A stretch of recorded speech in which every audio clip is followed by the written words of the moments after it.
and they were purchasing about $100,000 worth of product a month. And Mm. one month we get a call from the buyer, and she was like, "Hey, the product's moving really well. We want to get a really large order." And they ended up getting like a $550,000 order. And I remember the day like it was yesterday. Everyone was Mm. screaming in the office, high fives Right. everywhere. I mean, it was COD.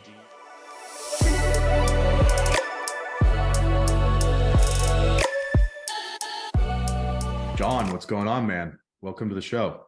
How's it going, Ben? Thanks for having me. How's everything been going? It's been going great. Can't complain. Business is busier than ever. Seen some slight price increases for the first time in 3 years. So a lot of great things, that we just haven't seen for a while. Yeah, I mean, that's music to operators' ears, I assume. Finally seeing the numbers go the right way, right?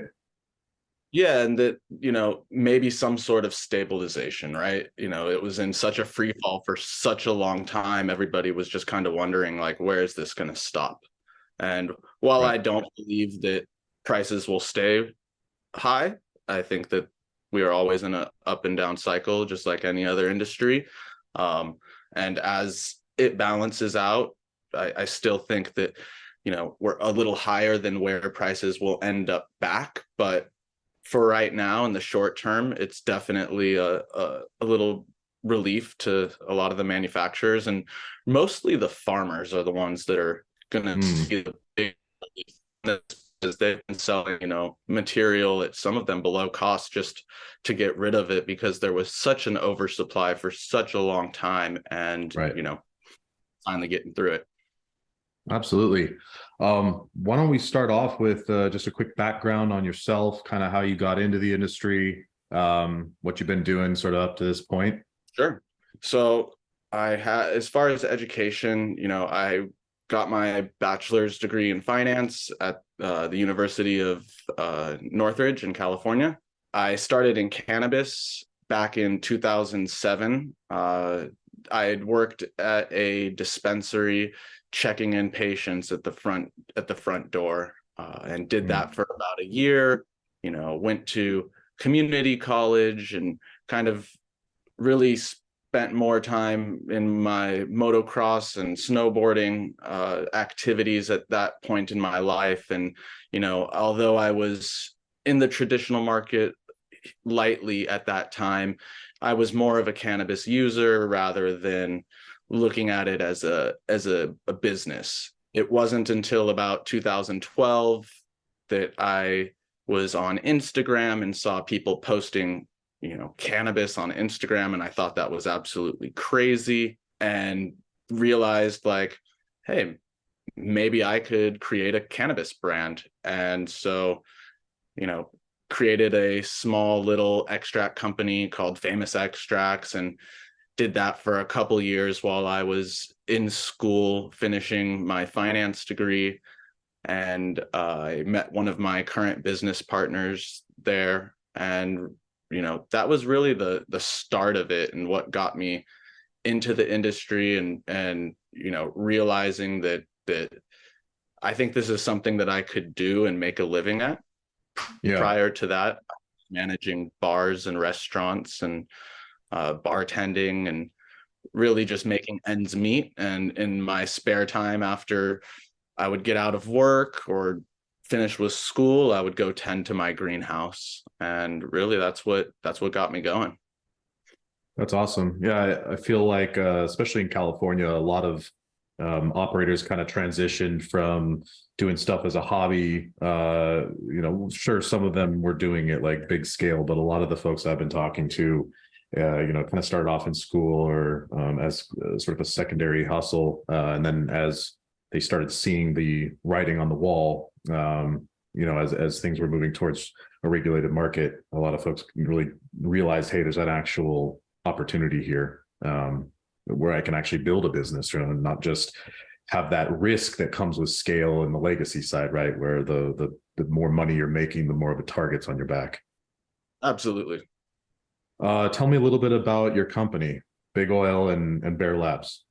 Sure. So Big Oil Co. was started back in 2015. 16, the end of 16, the start of 2017. Originally, although I had experience extracting just on small scale in the past, I had been growing for about 3 years at decent scale, and I was passing around, my product, trying to get it processed into concentrates, and there was always issues. So I kind of found a need at that time for, a professional extraction company that would toll people's products and give it back to them in a reasonable amount of time. And that's really what started off Big Oil Co.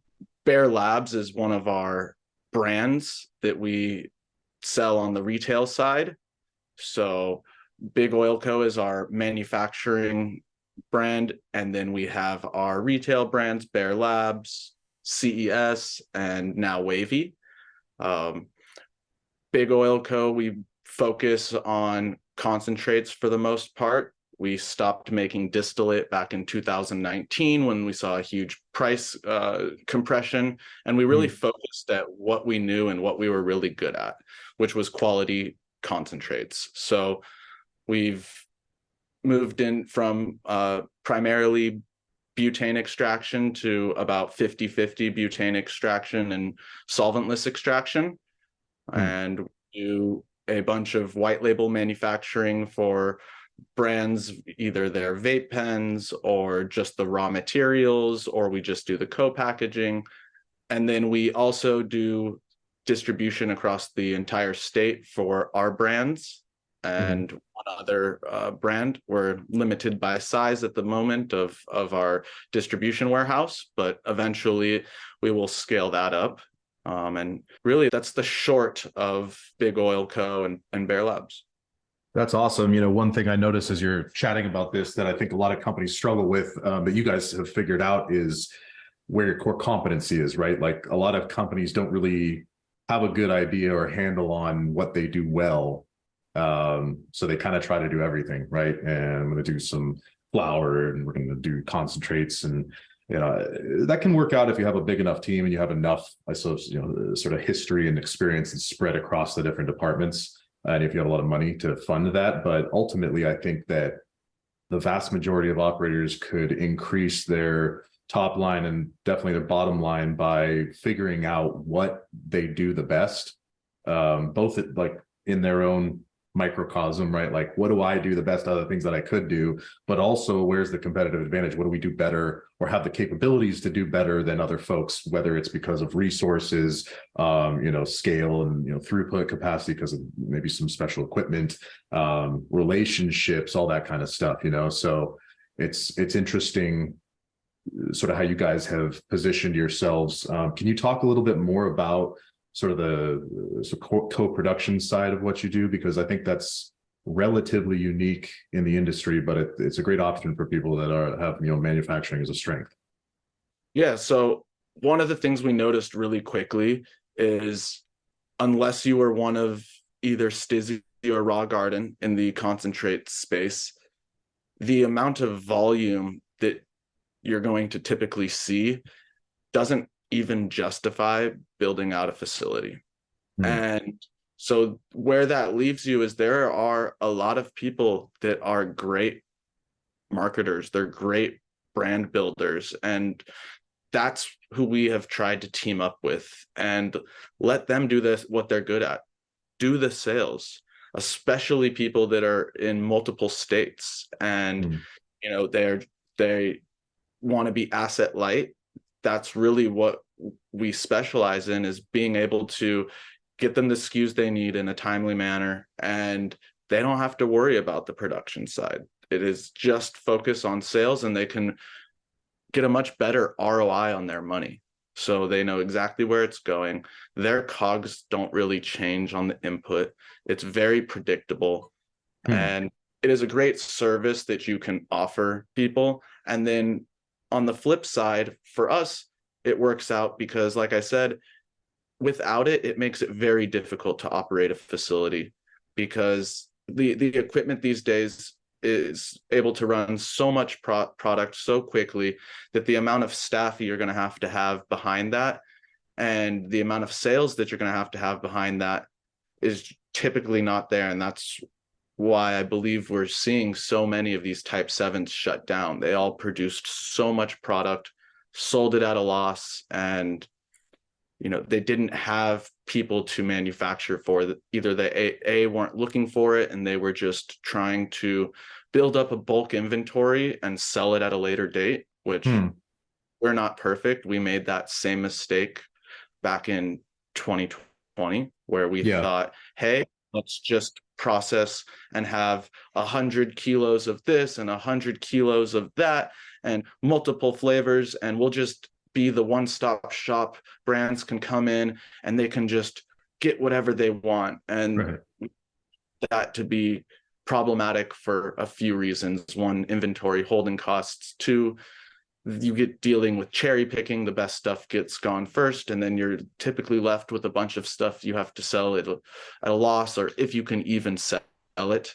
And then everybody that you were competing with was doing the same thing. So there was just a vast oversupply. And so focusing on these client manufacturing deals where we can kind of make our business a little bit more predictable.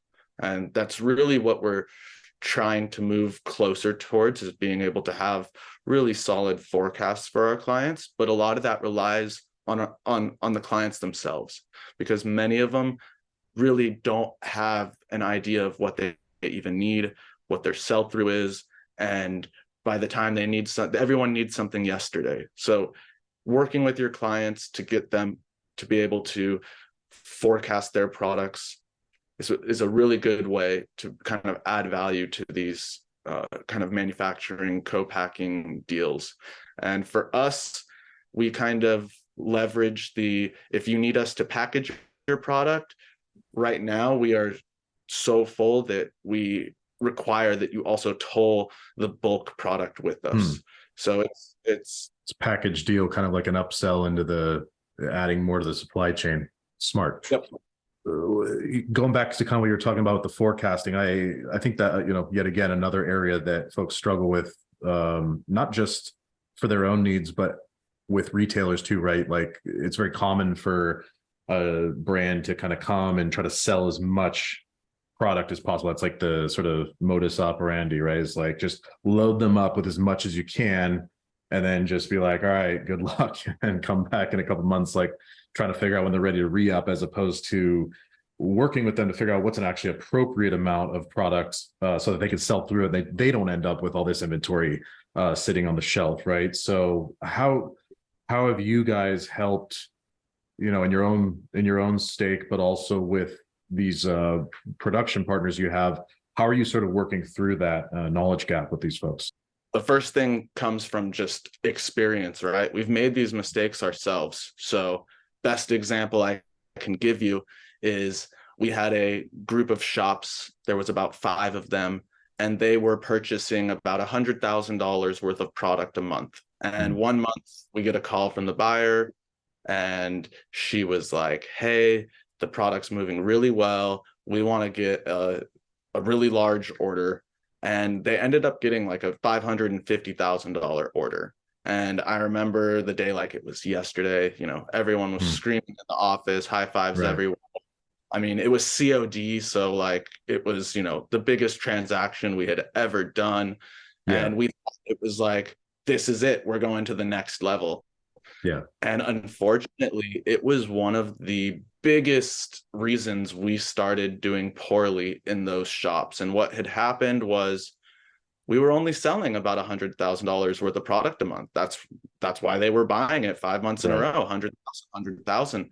They overthought on what they thought they could sell it for. And what ended up happening is, especially in concentrates, people are always looking for the next new flavor. And our menus had flavors that sat there for months and months, while their competitors were getting smaller orders, constantly new flavors. And it actually turned, that group of shops all the way down to $20,000 a month. And, we didn't see a reorder for 5 months. So from that learning experience, what we really started pushing was a vendor managed system.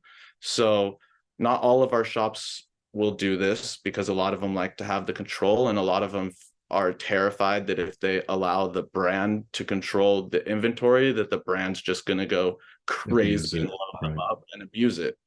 And for us, we found out firsthand why you don't want to overstock. And so the shops that we do a vendor managed inventory at, we are far more successful at, and we see way higher sell through numbers. And I attribute it to, we are always trying to make sure that the products that are on the shelves are going to move.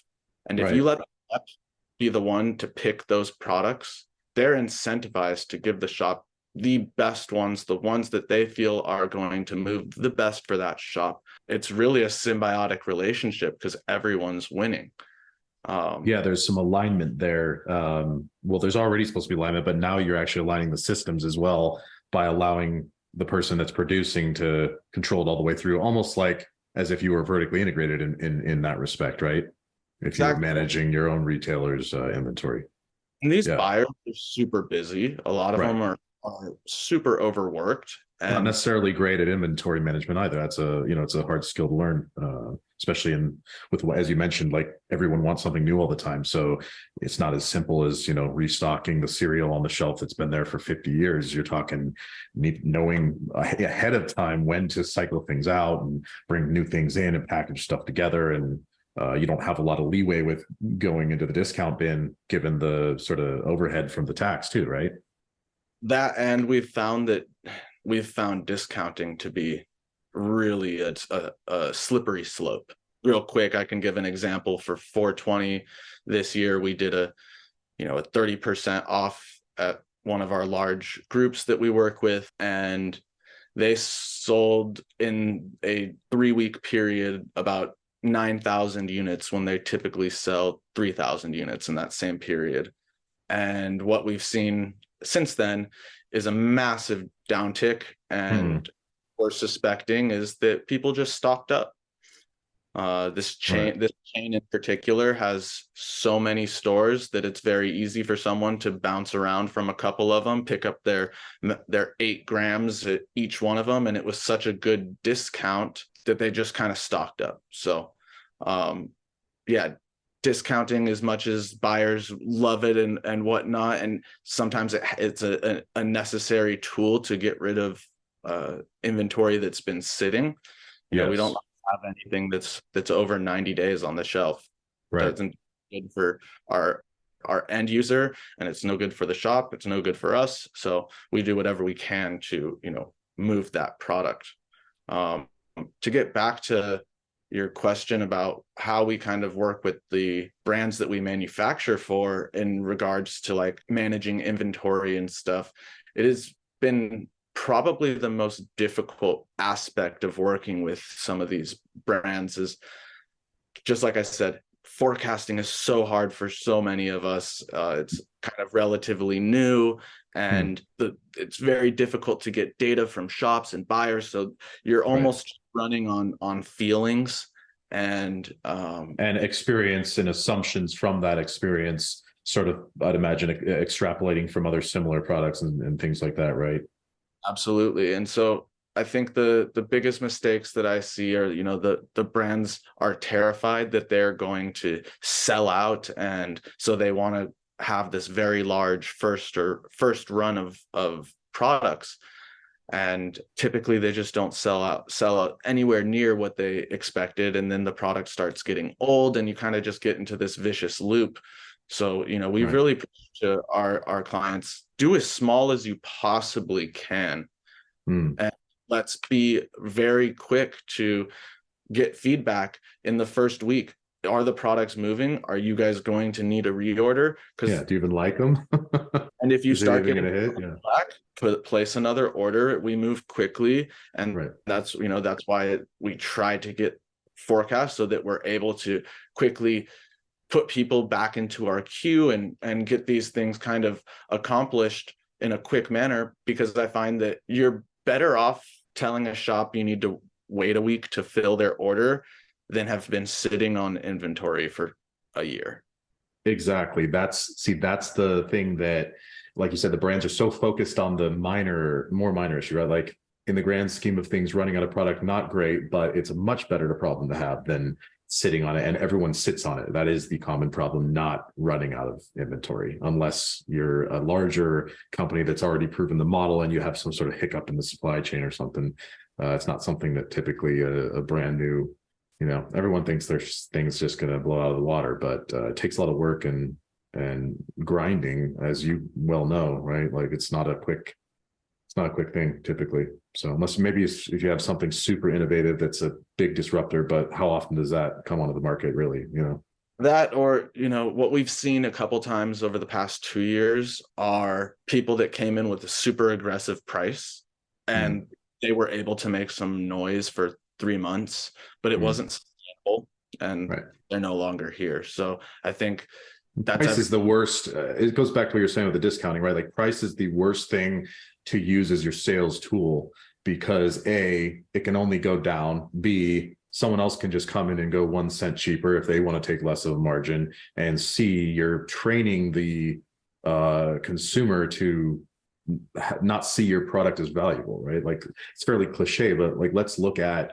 other types of products, the sort of luxury fashion brands or luxury cars and things of that nature. Like they don't ever discount their stuff down. Like you don't see an Apple computer marked off 80% new from Apple Store, right? Because if they did that even one time, that would destroy the image of their brand. Not everyone wants to be the top shelf in terms of price or even quality all the time, but I still think that going in with the discount, it's so critical what you said. It's a tool to get it off the shelf because nothing else has worked. It's the last resort. That's when we changed that in our stores in Michigan, when we shifted from having perpetual discounts every day of the week, different, Flower Friday and Shatter Saturday and all that stuff, right? Where people would just cycle in, they'd buy their Shatter on Saturday, they'd buy their Flower on Friday, just like you said, they were stocking up. We got rid of all that and we shifted to strategic promotions. It wasn't necessarily a discount, right? Usually not a discount, usually maybe packaging two things together. So we didn't have to say that we're discounting anything, or we'd have a discount bin because we were not re-upping on whatever that stuff was. We were just getting it out of the shop. So it's scary though, right? Like think about it as a brand yourself. Like when you first come on the market, you're not really sure if your price is too high, or if people are going to take someone else that has a cheaper product, and like trying to figure out how do you uniquely position yourself so that you can sell at the price that you want to. What have you guys done to sort of circumvent that? I would say it's tough, man. Stick to your guns. So we haven't changed our price on Bear Labs since we brought it to the market.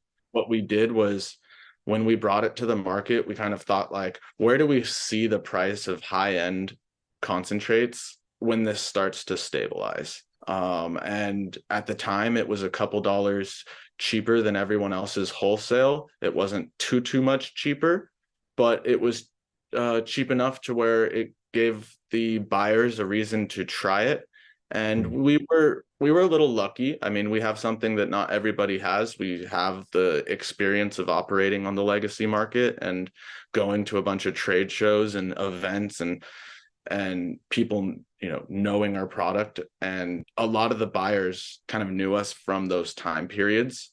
So it's a little difficult for me to say whether there was some bias there, and that's what really helped us. But I do think the major point was, we're coming in at a price that will be able to sustain for the next foreseeable future.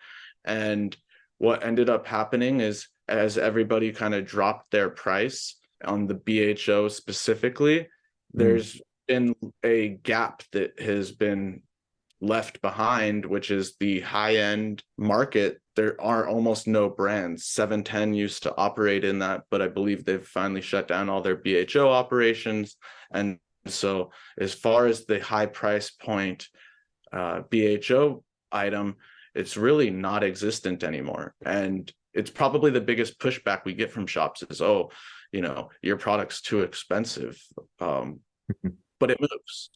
And well, it sits on a unique place in the shelf too. Like shops need to remember that you don't want 1,000 things on the middle shelf competing with each other and nothing above or below. You actually want, you don't necessarily want a huge amount of stuff on the top shelf, but you want enough that you can service that buyer if they come in, right? That doesn't want the middle or the low shelf products. So I used to do that before I got into this as my own business. When I used to be a consumer, I would go to the dispensaries and I was super bougie. I mean, I was a little ill-informed at the time, but I would buy whatever was the most expensive, because to me, if it wasn't at the time like $80 a gram for concentrates, that's what it was. right. And there could have been something that was amazing at $40 a gram, but I would never look at it.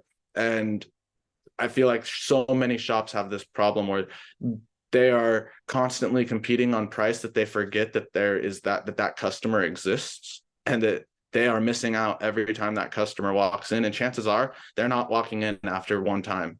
They come in, they see that there is no higher price stuff, and they just assume the shop is just selling lower grade product, and that's just kind of their niche, and they go somewhere else that does have the higher end, maybe the niche or the craft product that may be a little bit more expensive. But Right. it's just like any other, I would say, like wine or craft beer. While that the volume is not going to be the same on the higher price points, it makes up for it in the price point. And there is definitely a market that is looking for those higher end products. And for us, that's just where we came from on the traditional side. So we've just now started offering our value brand, which is Wavy. And that's kind of what we're utilizing to offer the shops that are price focused something that they can work with.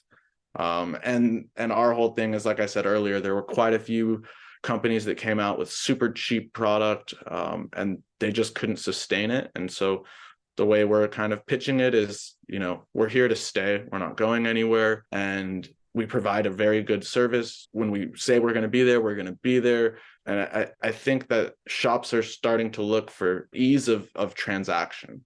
And so it doesn't have to be just price. It doesn't always have to be about price. If you are easy to work with and you can make the shop's life easier and provide them some sort of value, you're doing a lot more than the rest. Totally agree with that. And the fact that so many brands are hard to work with, really, there's a huge opportunity for differentiating yourself like that, so that's a really, really good point. All right, so let's talk a little bit about some of the challenges you guys have had. I know that you've had some serious challenges in the past, and love to hear about those and kind of some lessons you've learned that might be able to help some other folks that go through something similar. Yeah, so first real lesson was partnerships.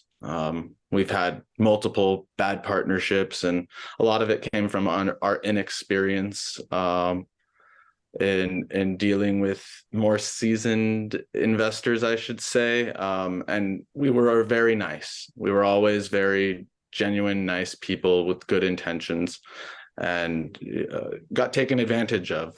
A lot of times left things to, it's written in email, we're working on an agreement, we're all moving towards the same end goal, everything's great. And when money starts getting involved, in the beginning it might work out, right? But once money starts coming into bank accounts and there's profit being shown, without a really solid agreement, people's minds change.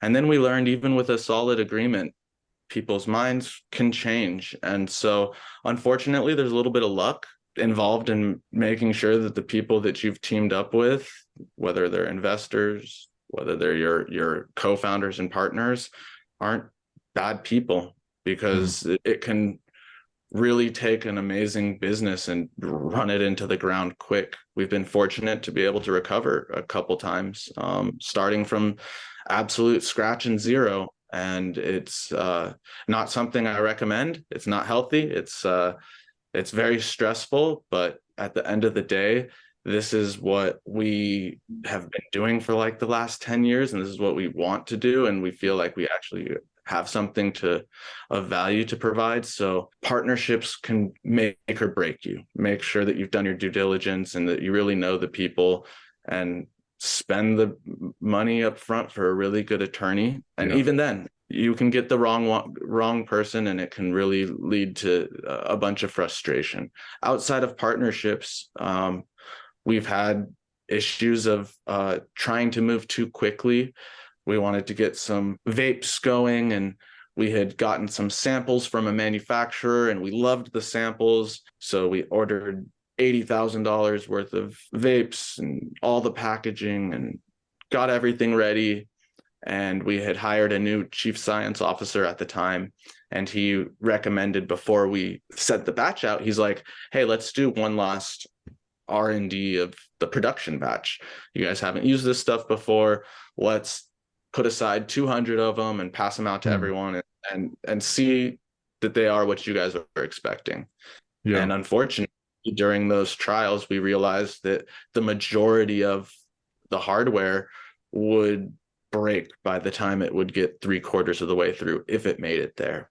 And there was some sort of material difference between the samples we had gotten and our production batch. Your chief science officer really got his you got your money's worth out of him. He saved you guys a lot of money. That's awesome, because I had a very similar situation happen to me, but we weren't smart enough to test the batch that we got, which is actually kind of one of the main lessons that I try to refer to when I'm talking to other people about prototyping, because we didn't do that right. And we filled 15,000, 20,000 units. They all failed, and it actually destroyed our first brand, in addition to costing, hundreds of thousands of dollars. So it's a great point, and something that a lot of people, I think, they are so excited to get their brand off the ground, and they're feeling like they're behind, right? Because that's just the common mindset in cannabis, that they look at sort of prototyping as an obligation that they can ignore, but it's literally the way that you prevent yourself from having a disaster in your hands. Yeah. So along with that, we've also, I would say that lately, the biggest challenge has been the price compression.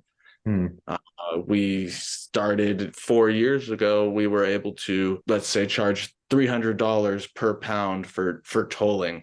And I mean, that's come down 85%. So to see the same type of revenues that we were seeing when we first started, we've had to 3 and 4x our production. Our efficiencies have had to just go through the roof. And so it's been a little unsatisfying, because we have grown so much as a company, but you only see a 20% growth in revenue year over year, but it doesn't account for the fact that to even hit that, we had to double production each year almost. And so I would say that, the compression has been a challenge that we just really had to get really lean and know what costs that we can cut. And we run a pretty much non-existent marketing department. It's bare bones, very limited budget. And we are very frugal with where the money goes until we get to a point where cash flow is better. That's really smart, though. You're making sure you're not getting it over your head.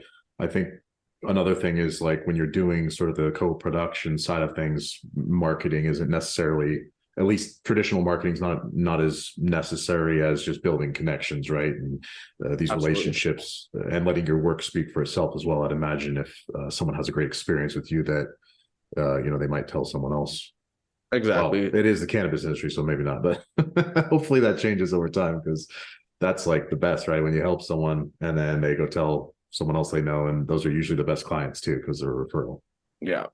And then, some of the other challenges I'd say are not us specific. This is more industry specific, but, 280E is always a challenge. It's one of the reasons we don't have a big marketing budget, is can't write it off. So it's every dollar we spend, we try to justify. And it's like, that one is very tough. I think a lot of people try to do the whole digital marketing, and they just don't have anything to like back it up with. In the sense that, like, even for us, we're at this place where it's like, do we spend money on digital? Probably not. we don't have enough product on the back end to be able to, why are we driving traffic to our website in the first place? It's having money to come up with an actual strategy on the digital side is something that we're just not there yet. And for us, it's definitely kind of been a challenge because we are competing with a lot of companies that have almost blank checkbooks when it comes to these areas. And we do see it on the retail side with some of our buyers that'll be like, oh, well, why can't you do this, this, and this, and this? And one of them is like PADs. And we've just found that the ROI on PADs is almost, it's super negative. Interesting. At least for the concentrate category. It is, most shops are seeing in the 2 hours that you may set your PAD up on a busy day, you may see 4 to 10 people that are in that segment concentrates. And so now that we're slowly building out a couple other SKU categories, it may start to make sense. But for us, it's just the challenge of balancing the small marketing budget that we have and where are those dollars like best spent. Well, I think it's smart to make sure that the costs are justified, because how many brands just throw up an Instagram, right, and spend all this money on photography and videography and maybe even influencers, and then their page gets shut down. And even if it doesn't, like, are they actually tracking if that's generating profit, or is it just they're seeing how many followers they have because they want to, boast about that, which is great, but is that paying your bills, or is it just a money pit in many ways? So I think understanding the function of whatever marketing efforts you're making, right, which a lot of times it's the in-person stuff in cannabis, for sure. It's a very guerrilla marketing industry, right? So it's interesting you're talking about the PADs, but that makes sense that if you're only selling sort of a smaller segment, I could see that, especially in a smaller shop that doesn't have as much traffic. I could see that being low ROI. It might be a good reason for brands, even if they're in a smaller segment, maybe they try to think of a complementary product, even if it's just an impulse buy or something that they can easily either make themselves or white label or something that gives them an excuse for packaging some kind of deal up that would capture more people maybe than would otherwise be going in to buy just a concentrate, Yeah, so we just try to focus whatever budget we would have spent on PADs, we spend that budget on events. So yeah, there used to be a lot more larger events, like back when High Times used to have their Cannabis Cup events, but we still do about 4 a year that are on the larger side, and those tend to be where we get the greatest ROI, because not only are we selling product at those events, but we're getting to see 10, 15,000 people throughout the whole entire time. And it really gives us a chance to connect with our customers. And I feel like that's when we really see the most success, because people realize like we're normal human beings. We're not like soulless entity. And so while I agree that the PADs, can be very beneficial for that same reason, it's just been very hard for us when we've only had a very small SKU target to go after. Well, and the live events really are in the same realm, right? Like ultimately you're connecting directly with the consumer in person, in an interactive way, and either introducing them to your brand or you're reintroducing them to your brand. So I think that makes sense. Totally. Ultimately, getting out there in public and meeting with people is what's important, right? Like if you're a brand, like you said, and you're just on the shelf and no one ever sort of puts a face to the name, people tend to look at companies as soulless. And when there's a human behind it, even though we all know companies are ran by people, we don't really think about that until we meet those people and see who's doing that. So I think that's great. Everything's different. Yeah. There's 1,000 ways to skin a cat, and everything's different depending on your environment too, right? I think there's a lot of binary thinking in cannabis where this is the right thing to do, this is the wrong thing to do universally, and it never works like that. Like some things work for some people, some things work for other people, and something that doesn't work right now may work in the future depending if the environment changes or vice versa. So being able to adapt and have a few tricks up your sleeve and kind of analyzing your return on the things you're doing, like you're talking about, I think we should never stop doing that, right? So that we make sure we're not wasting money. Yeah, absolutely. Where do you see the cannabis industry in 5 years? feel like this is probably the toughest question. But a little bit more of where we're seeing right now, a lot of consolidation. I don't think that we'll have anywhere near the amount of brands that we are currently seeing. Although there'll always be new companies coming up, I just think that the amount that are, I think there's like 700 concentrate brands or something. And 90% of them aren't on more than like in more than 5 shops. So there is a lot of mouths trying to be fed right now that I think will die down. I think that forecasting is going to actually become a thing. I think that supply chain contracts are going to start to become a little bit more common. So sort of a de-verticalization of the industry as people start to partner together with others that are in a better position maybe to perform some of that stuff. Absolutely. I think that verticals are tough, man. There's not a lot of cost synergies in the different verticals of cannabis, although people kind of like to think there is. There really isn't. I mean, extraction is so different than cultivation, which is so different than retail. It is so hard to do it all. And all that's different than running a brand, right? Those are kind of like, everyone forgets that piece, but that is definitely its own thing too. Absolutely. So I do foresee a lot of consolidation, especially on like the wholesale tolling manufacturing side. A lot of the farms are kind of consolidating. Bigger groups are taking on more and more square footage. A lot of the mom and pop shops unfortunately won't be around. I think that we won't see federal legalization for a long time. So I think that will be quite a few of these companies that have been banking on federal legalization, I think won't be here. And I think quite a few of these companies that have been waiting on like the Safe Banking Act and stuff like that, like I don't know how much longer they're going to hold out. Every time I go onto Yahoo Finance and look at any MSO, I mean, I don't think I can find one that doesn't have more outstanding current liabilities than assets to cover it. The debt markets and equity markets right now are not too hot. So if you're in just getting by kind of refinancing your debt and taking on more debt at a higher interest rate each time, like, but you're not generating any operational cash to cover it, it just seems a pyramid scheme, and a lot of these guys are just they're gonna fall. And it's actually almost one of our challenges is we deal with these other companies in our space that they'll offer prices that are just like ridiculous, like not completely not sustainable, and they have these fire sale facilities and they are gone in a year. But then someone else comes in and there's just like this endless supply of suckers that they're like, I just got to get rid of everything before I go bankrupt. And unfortunately, it's so much volume of that it's almost like the market price. And the customer gets used to 20 vapes for $100 and things like that. Michigan's the same way. It's brutal. I don't know. Maybe you can shed some light on Michigan, but so the prices have increased in California on the wholesale side, but Michigan too. Not translate on the retail side out here. So although distillate has 4x'd its price, and everyone had dropped their distillate vapes down to damn near nothing, they're not getting more now that the price has gone up. Shops aren't paying more for any product.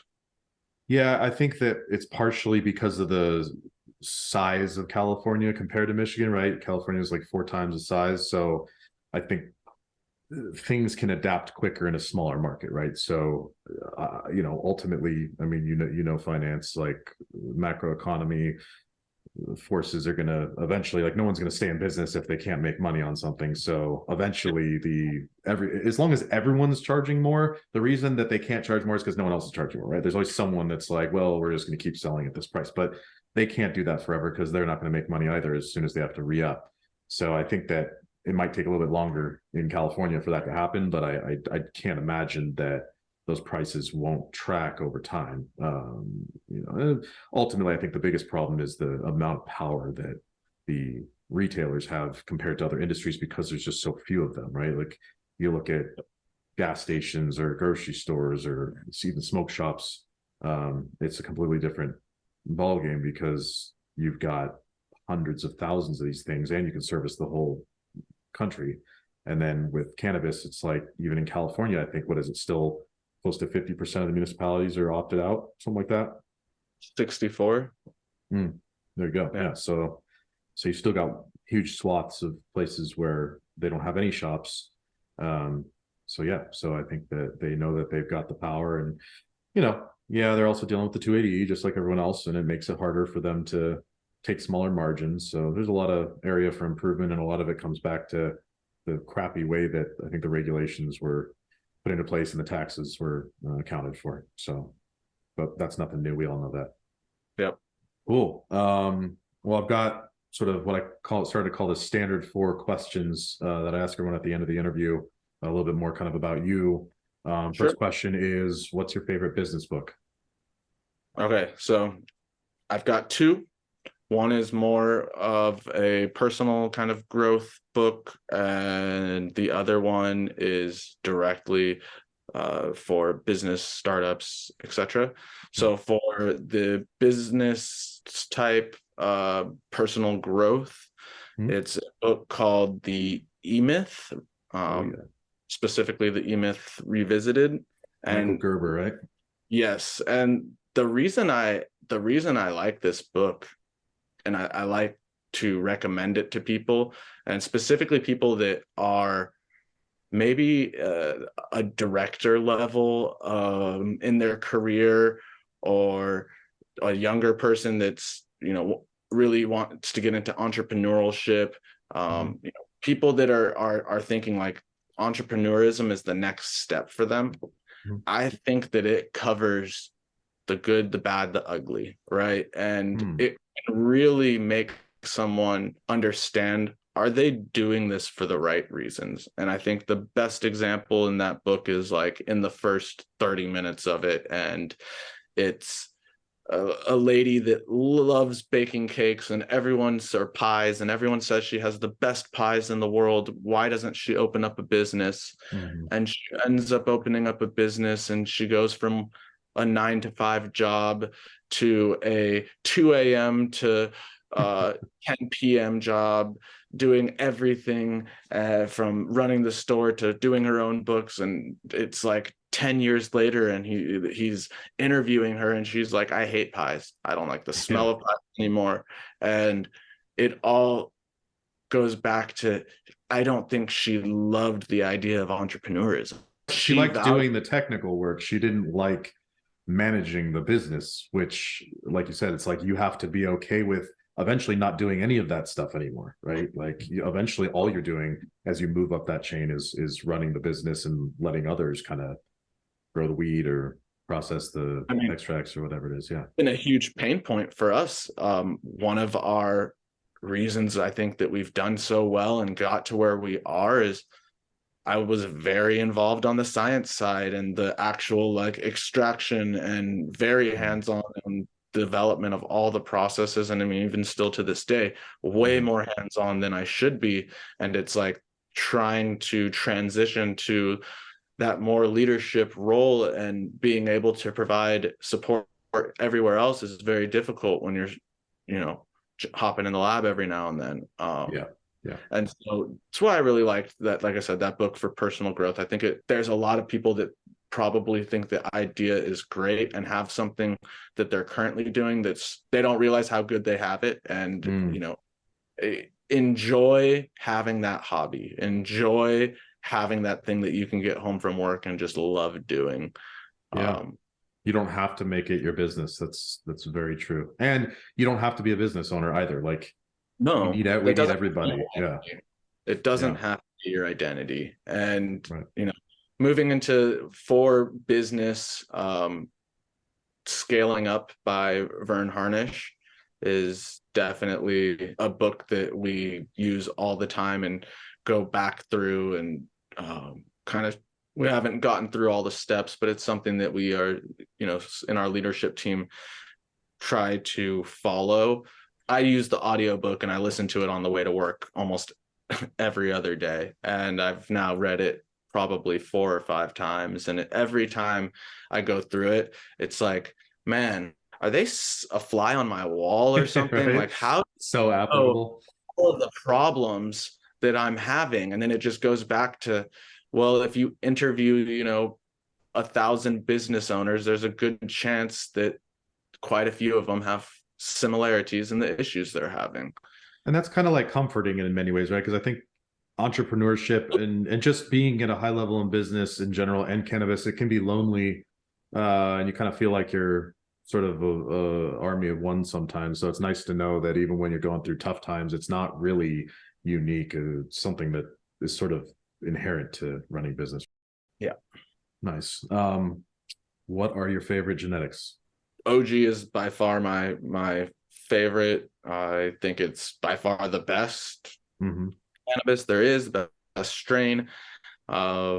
It's not as easy to find as it used to be. It was way more prolific, I would say, in the 2000s. Everyone's kind of jumped on the candy train and like the gelatos and runts. That seems to be what, if it's not purple, it kind of doesn't sell type thing.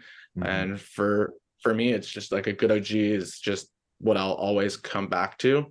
I have to take 2 seconds to shout out my buddy Jason from Forefather Farms. He's been breeding his own genetics forever, and he's been working so hard to get to the legal market, and he's almost here. And he has 2 strains that to this day I can't find anything that's really comparable. It's called Sunday Brunch and Grenades. Grenades is his grape grenade crossed with Skittles, and when they come to the legal market, there won't be a lot of it. He's going to go, the very small craft style, but it will be an absolute treat for anybody that gets that. So yeah, although I'm a diehard OG guy, if I'm going to go with something that's a little bit on the fruity side for my flower, I'm going to, have to go with the Sunday Brunch or Grenades. What do you like to do hobby-wise outside of cannabis? So for the last couple of years, that list has been small, at least what I've gotten. Any time at all? No, I between being a relatively new father, although my daughter just turned 4, so I guess it's not that new anymore. But between that and the business, it's been very difficult to do the things outside of that I like to do. But I love to snowboard. I love fishing, specifically like deep sea fishing. I like to shoot target guns. So I like to spend time with my family, playing video games with my daughter. And although I haven't had time lately or really been in a good enough shape to go, mountain biking or dirt biking have always been, stuff that I've enjoyed to do. You're up in what, Northern California area, right? So I'm actually, it's interesting. I'm in Southern California, but I'm in the mountains of Southern California, kind of those that know California, in between the 5 and the 14 freeway. And for me, it's about a 25-minute drive to work. So it's far enough away that I can kind of live a quiet life outside of the city. But then at the same time, if I need to get to LA, it's about an hour and a half if there's no traffic. You more of a Mammoth or a Tahoe man for snowboarding? Mammoth, because it's closer. Tahoe's like an extra 4-hour drive. Love to go. Our chief science officer, Zach, went to the mountain so many times this year, and I was so jealous. But next year, we're going to put some time on the books next year. Got to get the kid in there. Absolutely. 5, right?